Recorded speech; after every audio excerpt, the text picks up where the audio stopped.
தாவேக்காவோட தலைவன் மட்டும் கோயில் கோயிலாக ஆலயம் ஆலயமாக சுற்றி கொண்டிருக்கிறான். ஒன்று சொல்ல விரும்புகிறேன் விஜய், நீ எவ்வளோ சாமி கும்பிட்டாலும் நீ ஜெயிச்சு நீ நினைக்கிற நீ ஜெயிக்க போகிற, அப்படியே உன்னை ஏதோ ஒரு அயோக்கியத்தனம் பண்ணி இந்த பிஜேபி அதிமுக நீ 3 பேர் சூழ்ச்சி பண்ணி ஏதோ ஆட்சியை பிடிக்கணும் என்று நினைத்தால் சாமியை பிடிச்சா கண்டிப்பாக நீ நினச்சிக்கிற சாமியை ஏமாற்றலாம் சொல்லி மக்களை ஏமாற்றிட்ட, இன்னும் சாமியை ஏமாத்துறதுக்கு பார்க்குற.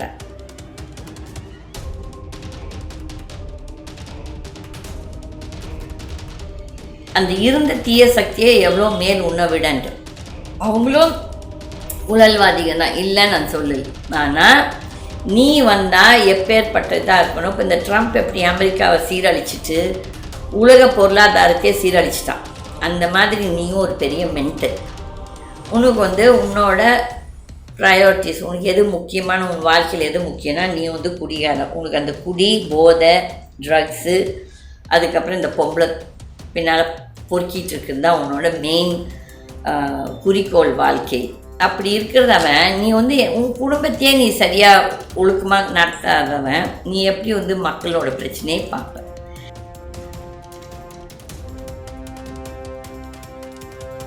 நீ என்னவோ பெரிய மன்மதன் உனக்கு நினைப்பு, பட் நீ மன்மதனே கிடையாது. உன் மூஞ்சி மார்க்கெட்டையே போய் பாரு. சின்னப்போ உன் ஃபோட்டோஸும் நீ எப்படி வந்த எப்படி இதெல்லாம் உங்கள் மேக்கப் எல்லாம் பண்ணி இதெல்லாம் பண்ணி இந்த ஸ்கின் லைட்னிங் பண்ணி அப்படி தான் நீ ஏதோ பெரிய இந்த பொம்பளைங்க உன் பின்னால் சுற்றுதுங்க. எதுனா அறிவு இருக்குது பொம்பளை உன் பின்னால் சுற்றும்னா கிடையாது. எல்லாம் அங்கே சுற்றுற பொம்பளைங்க எல்லாம் புறம்போக்குங்க. ஒன்றாவது சென்சிபிளாக படித்தது கூட ஒரு சில தே டோன்ட் டாக் சென்ஸ். உன்னை போய் தேர்ந்தெடுத்தா இந்த நாடு எப்படி இருக்கும்? இது இந்த குரங்கு கையில் பூமாலை கொடுத்தா குரங்கு எப்படி பிச்சு தள்ளிடுமோ அதே மாதிரி தான் நீ உன் கைக்கு ஆட்சி வந்தனா நீ பிச்சு தள்ளிடுற. ஏதோ ஓரளவுக்கு தமிழ்நாடு இன்றைக்கி இந்தியாவில் ஜிடிபி டெவலப்மெண்ட் க்ரோத் ரேட்டில் நம்ம ஓரளவுக்கு முன்னிலையில் இருக்கிறோம்.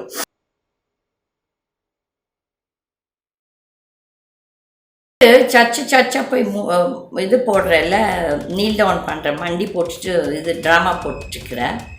நீ எப்பேற்பட்ட ஒரு அயோக்கியன்னு சொல்லிட்டு உன் மனசாட்சிக்கு தெரியும். நான் யார் எதுவும் சொல்ல வேணாம். உன் மனசாட்சிக்கு நீ எப்பேற்பட்டவன்னு தெரியும், கண்டிப்பாக தெரியும். நான் எங்களுக்கெல்லாம் தெரியுமோ தெரியாதோ அது தெரியும். நீ மணிப்பூரில் அவ்வளோ கிறிஸ்டின்ஸை எரிச்சாங்க, வச்சாங்க, கொடுமைப்படுத்துகிறாங்க. அப்போ வாய் திறந்தியாடா? நீ வாய் திறக்கல. நீ எப்போ கட்சி ஆரம்பித்தா ஆல்மோஸ்ட் 2-3 வருஷம் ஆச்சு. இந்த மணிப்பூர் கதை நடந்துட்டுருக்குது 2-3 வருஷமாக. ஒரு நாள் வாயை திறந்தியா? கிடையாது. அதுக்கப்புறம் இந்த சர்ச்சுகளை நிறைய சர்ச்சுகளை இடித்தார்கள். அதுக்கு நாள் வாயை திறந்தியா? கிடையாது.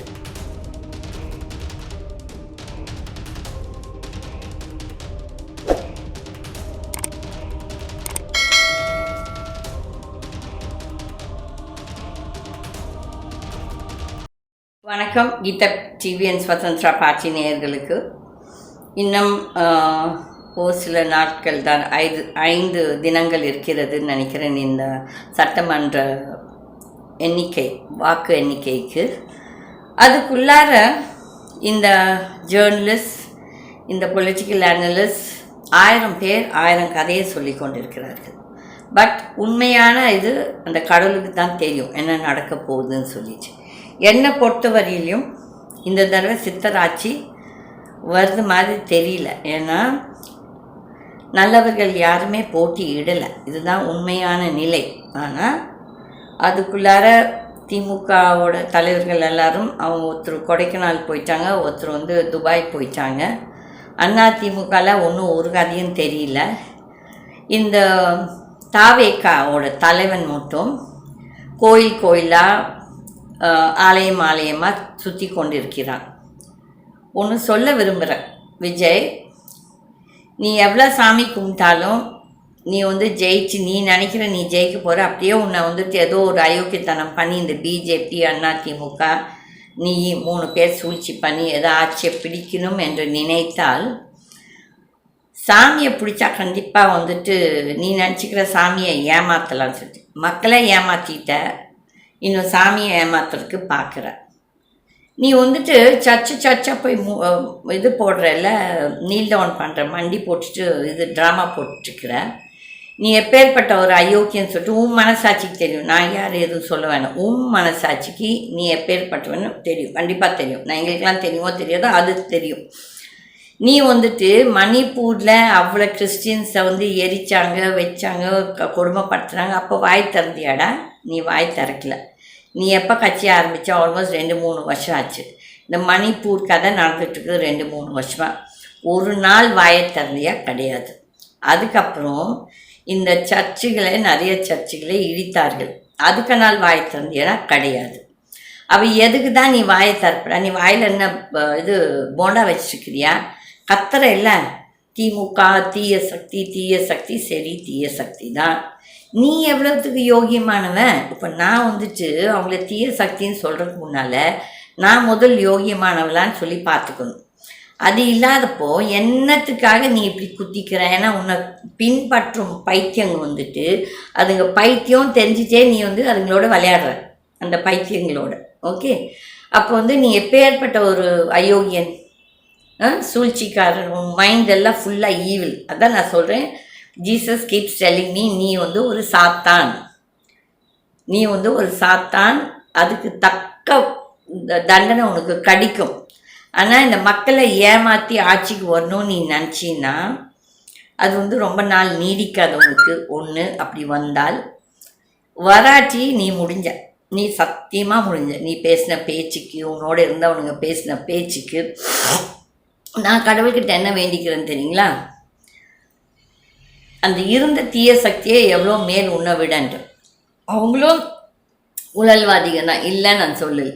ஆனால் நீ வந்தால் எப்பேற்பட்ட இதாக இருக்கணும். இப்போ இந்த ட்ரம்ப் எப்படி அமெரிக்காவை சீரழிச்சிட்டு உலக பொருளாதாரத்தையே சீரழிச்சிட்டான், அந்த மாதிரி நீயும் ஒரு பெரிய மென்டல்.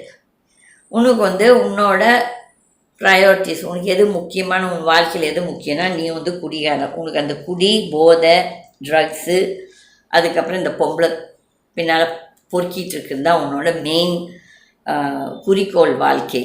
அப்படி இருக்கிறதவன் நீ வந்து உன் குடும்பத்தையே நீ சரியாக ஒழுக்கமாக நடத்தாதவன் நீ எப்படி வந்து மக்களோட பிரச்சனையை பார்ப்ப? டிவோர்ஸ் பண்ணுறது அது உன் பிரச்சனை, தப்பு கிடையாது. என்னென்னா உங்களுக்குள்ளார 1008 என்ன டிஃப்ரென்ஸ் ஆஃப் ஒப்பீனியன் இருக்குதோ, நீ என்ன பண்ணியோ இல்லாட்டி அதெல்லாம் எங்களுக்கு தேவையில்லை. ஆனால் அவங்கள நல்ல விதமாக நீ செட்டில் பண்ணிவிடு. அப்போ அந்த இதுலேயே அவங்களுக்கு கொடூர புத்தி இருந்தால் நீ எப்பேற்பட்ட நயவஞ்சகன்னு சொல்லிட்டு எனக்கு தெரியும். நீ வந்து ஒரு ரிவெஞ்ச்ஃபுல் கேரக்டர் நல்லாவே தெரியும். உனக்கு அகங்காரம் ஜாஸ்தி, உனக்கு திமிர் ஜாஸ்தி.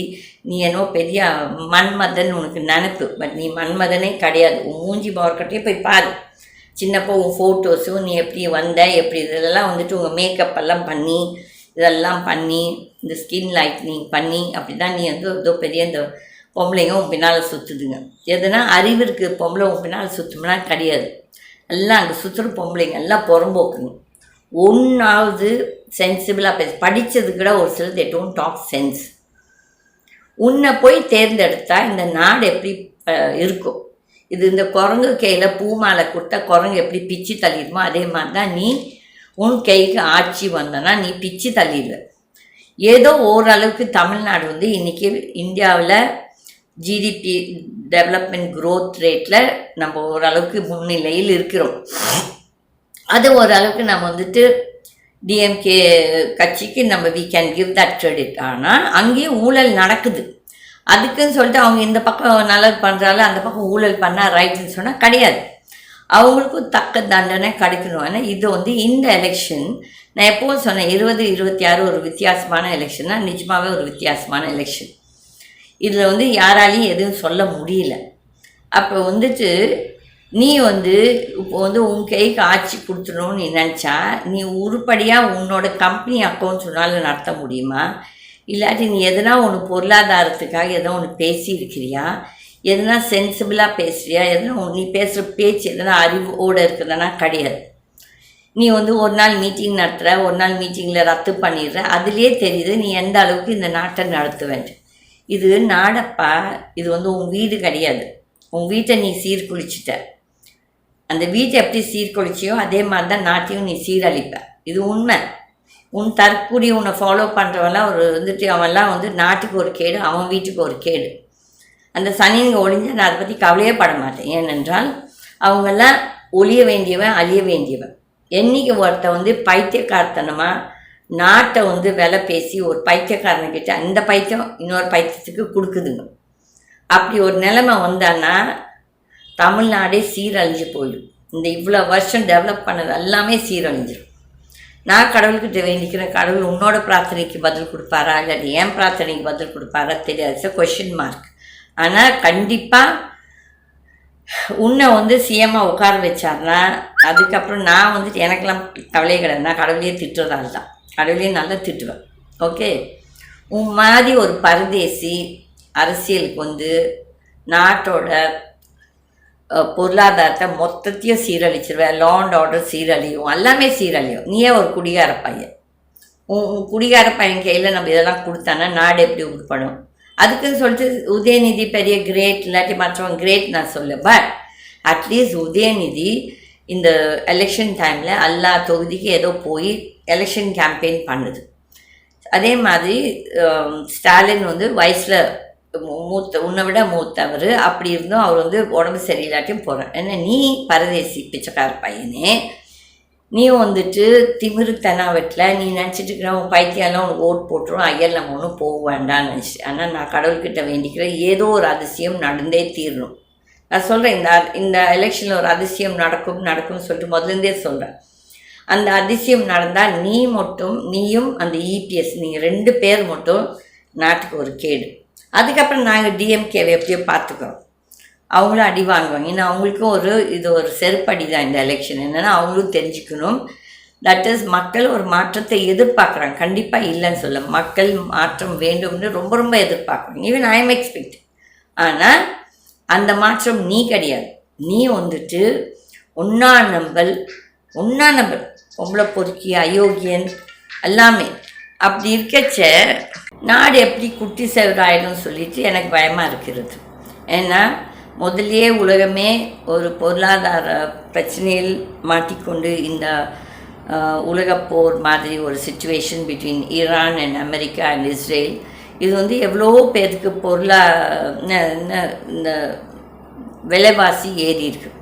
இதால் எவ்வளோ குடும்பங்கள் கஷ்டப்பட்டுட்டு தான் இருக்கிறாங்க, எவ்வளோ பேர் வேலை வாய்ப்பு கூட இழந்து இருக்கிறாங்க. இதுவாதான் வாழ்க்கைக்கு முக்கியம், நாட்டுக்கு முக்கியம். ஆனால் இந்த நாட்டுக்கு இப்போ இந்த எலெக்ஷன் தேவைன்னா கண்டிப்பாக தேவையில்லை. இந்த assembly election was a waste of time and waste of money. ஆனால் மக்கள் எல்லோரும் போய் ஓட் போட்டிருக்காங்க. அது வந்துட்டு ஒரு ரொம்ப ஆரவாரத்தோடு, அதுவும் தமிழ்நாட்டில் 85+% ஆஃப் ஓட் விழுந்திருக்கு. இது வந்து எல்லாரும் வந்துட்டு விஜய்க்கும் இதுக்கும் சம்மந்தமே இல்லைப்பா.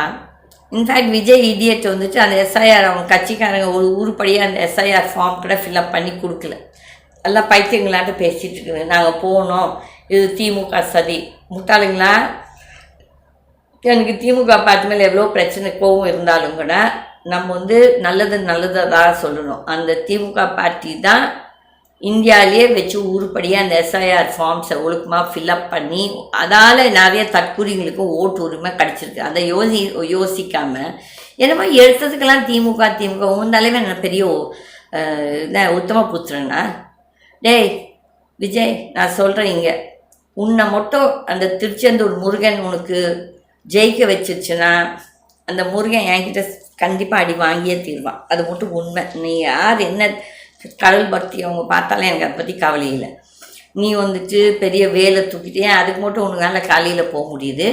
ஆனால் மக்களை வந்துட்டு 8 மணிக்கு வரேன்னு சொல்லி போட்டு 8:45 வரேன்னு சொல்லி போட்டு நீ பாட்டுக்கு உன்னோட இஷ்டத்துக்கு வந்தது. அது வந்து உனக்கு திமிர்த்தனா வெட்டு.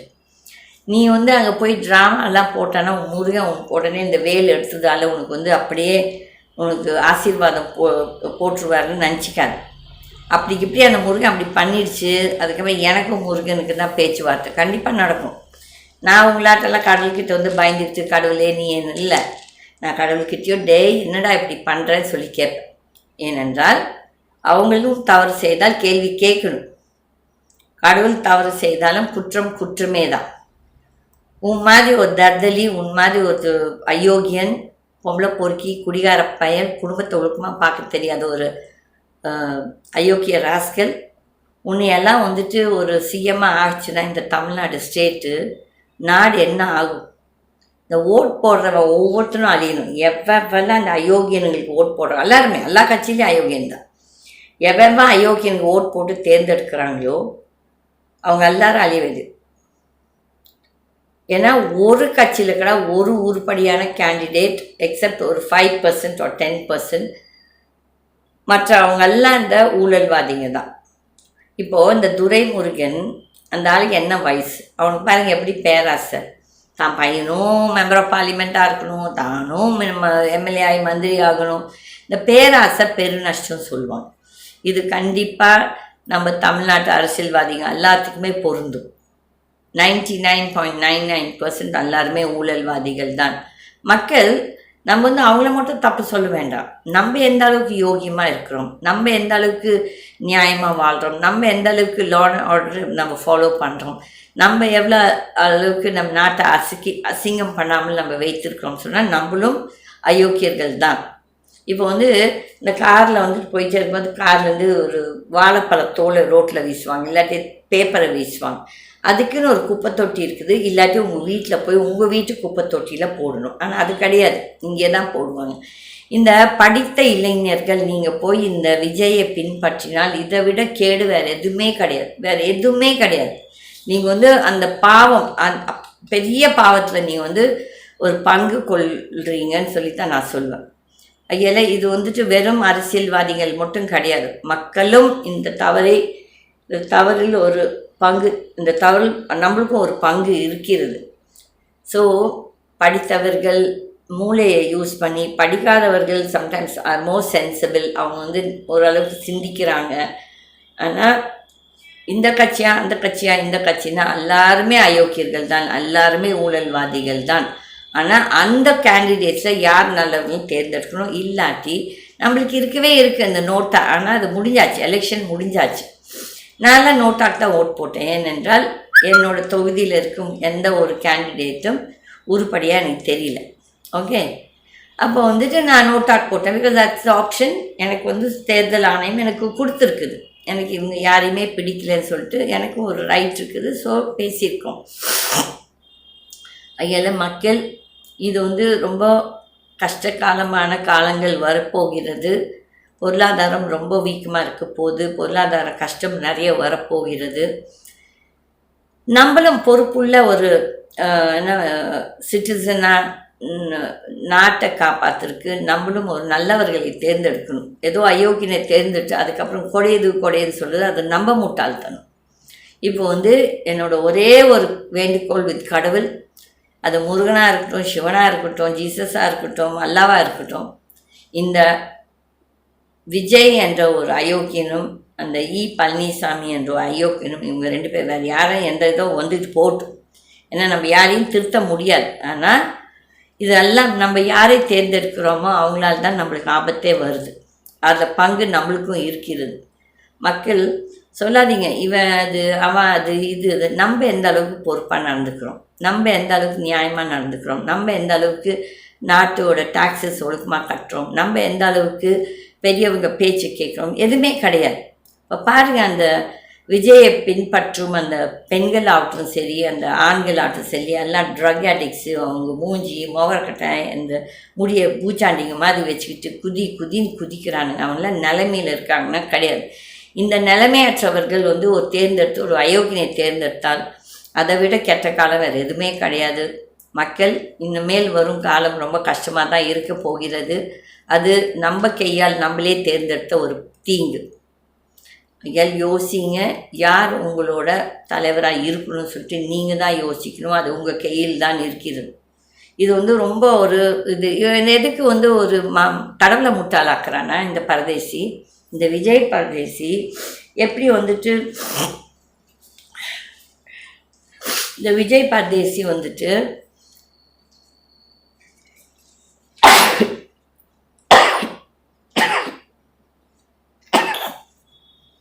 இந்த விஜய் பரதேசி மக்களை ஏமாற்றிட்டு இப்போ கடவுளை ஏமாத்துறதுக்கு பார்க்குறான். டேய், நீ வேல் எடுக்கிறதாலையோ இல்லாட்டி சிலுவை எடுக்கிறதாலையோ இல்லாட்டி ஒரு என்ன அல்லாஹ்க்கு என்னதோ எனக்கு தெரியாது. அது எல்லாத்தையும் எடுக்கிறதாலையோ இல்லை ட்ராமா போடுறதாலையோ நீ ஜெயிச்சு வந்துட்டு இல்லை ஜெயிச்சு வரப்போகிற நீ நினச்சின்னா அது கடவுள் வந்துட்டு இந்த நாட்டு மக்களுக்கு கொடுக்குறத ஒரு பெரிய என்ன சொல்லி சாபம். இது ஒரு சாபக்கேடு. நீ எல்லாம் ஜெயிச்சு வந்தனா கடவுள் நம்ம நாட்டை சபிக்குது என்ற அர்த்தம். இதெல்லாம் மக்கள் நீங்களும் அந்த சாபத்துக்கு ஒரு காரணமாக இருக்காதீங்க. இனிமேலாவது வருங்காலங்களில் முட்டாள்தனமாக பேசாமல் முட்டாள்தனமாக நடந்துக்காமல் யார் நம்மளுக்கு தலைவர், யார் நம்ம நாட்டை ஆளணும் சென்று யோசித்து சிந்தித்து நல்லவர்களை தேர்ந்தெடுங்கள். நீங்களும் நல்லவர்களாக வாழுங்கள். நன்றி, வணக்கம்.